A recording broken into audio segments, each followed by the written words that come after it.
Hey, welcome back to the channel. This week, I'm going to use VCV Rack for some leads. Now, you probably know by now, I'm a bit of a Serum and a Vital and a Pigments fan. I think as is everyone, but it's nice to mix it up a little bit occasionally. So let's use VCV then. So this is the plugin version. When you open it up, you see two modules, and essentially one is for the input, one is for the output. So we have the MIDI coming from the project, and then obviously the audio back onto the respective track. Let's just find a bit in the track where I'm going to sequence it, just temporarily. Let's just go here for now. The track is in D sharp, but I'm going to just put it on C3 for reasons I'll explain in a moment. So just a series of straight 16ths. So the first thing we're going to do is add, obviously, a noise module. And by that, I obviously mean an oscillator. So let's go Instruō. And speaking of the CSL, bonus points if you know the E46 CSL. Let's now turn down the output level, and then we'll route the sawtooth input into the audio module. So now we have this constant, incredibly annoying sawtooth.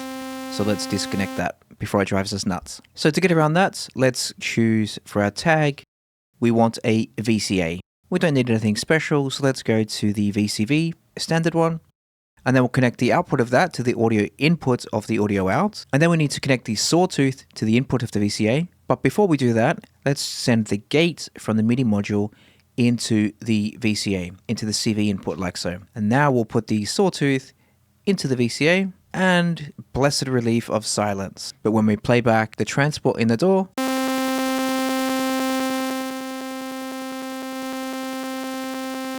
we hear our MIDI notes. Let's now add, so that's obviously playing very fixed 16ths. So now we need to choose a envelope. Once again, VCV will do fine, the ADSR. So now we can move the gate input into the envelope, and then we'll put the envelope out into the VCA.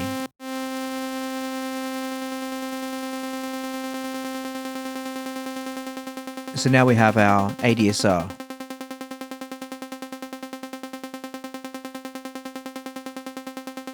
We need to now send the oscillator some pitch information, and we can either do that by sending the volts per octave input into the oscillator. So that will now play the C3 that we set up on the MIDI.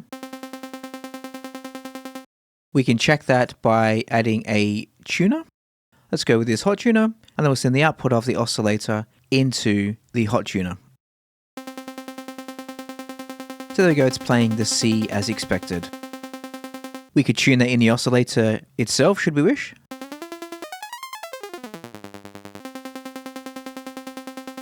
Or instead, what I like to do is go to this pitch CV generator. So now we can send the volts per octave from that into the oscillator. And just like magic, instead of now showing C4, it is now showing A4, because this is what our module is calibrated to. And that's also why I didn't bother with a note on the MIDI earlier, because I knew that I was going to use this module. So let's take it down to a D sharp. And in this case, it works with flat, so that's E flat.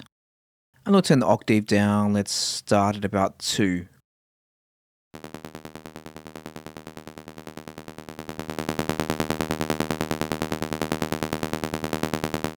Already, and then we can duplicate it, and then we'll also duplicate our tuner also, and then we're going to send the outputs of the B oscillator into the input of the tuner, and then once again we'll send the volts per octave input from the second pitch generator into the CSL. So now they're both showing D sharp. Right, let's play this back, and we'll play with the FM and also the octave of the pitch coming in.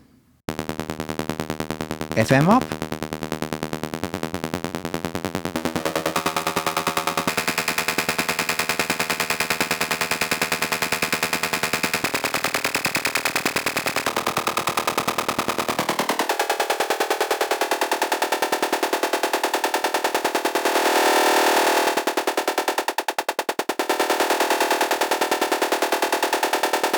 So I think you can hear we're getting somewhere now. Let's now add a filter. And for this one, I think I'm going to go for so many options, but let's go with this OxidLab one. Let's go with the bandpass. So let's insert that between the oscillator and the VCA into the input down here, audio input, and then the output goes from there back into the VCA. So now we have the filter in the middle.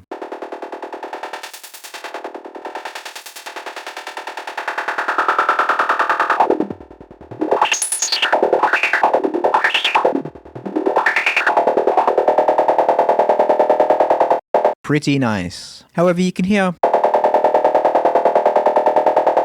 It's obviously a bit static, so let's add a random module. And the one I like is quite simple. It's from VCV again, and it's this one here, random. So we want the trigger input to come from the gate, and essentially this is, as far as I'm aware, a note on random equivalent. So every time a new gate is received, that will trigger a new random value, and then we'll spit it out on one of these 7 outputs. So let's send the first one to the filter cutoff, and we'll turn up the depth of that. Let's do the same for the resonance. Turn it up.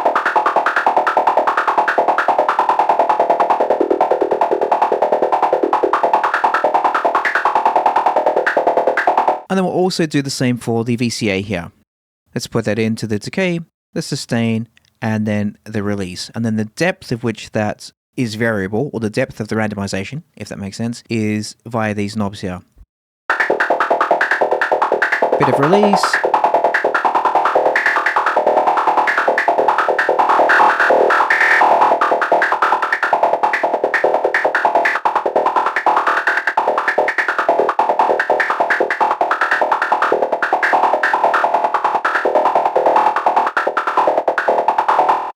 So we're almost there, just want to add a bit more grit to it. So let's take off the filter here, let's choose distortion.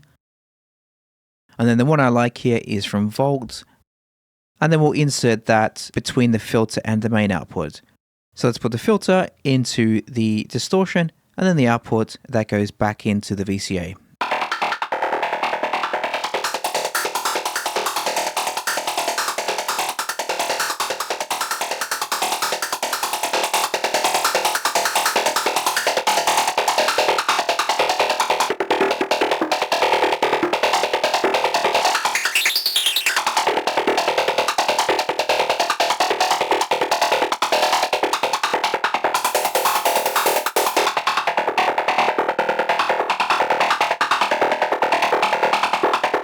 So we're almost there. That's sounding quite good. Obviously, it's quite busy with the straight 16s. We can put some random mutes in perhaps and see what that sounds like.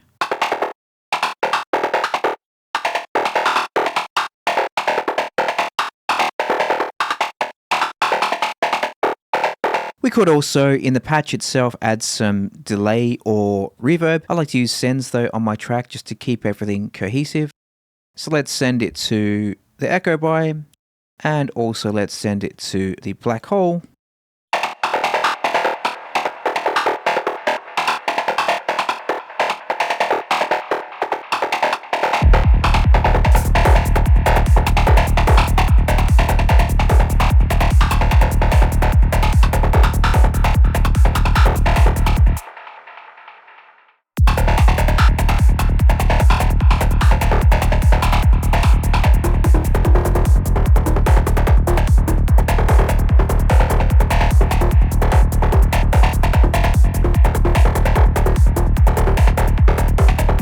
Or if we were to use some MIDI from an existing section of the track, let's just drop this down here.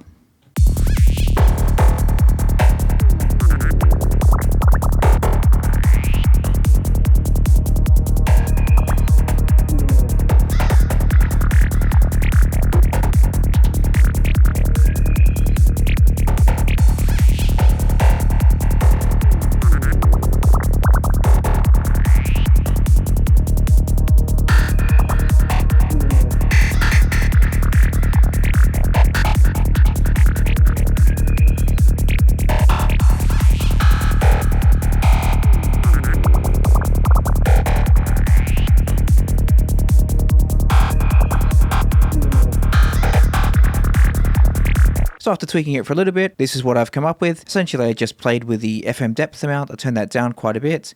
I switched it to exponential. I dramatically reduced the randomization of the envelope gate. And I also turned down the resonance quite substantially. And this is what we have now.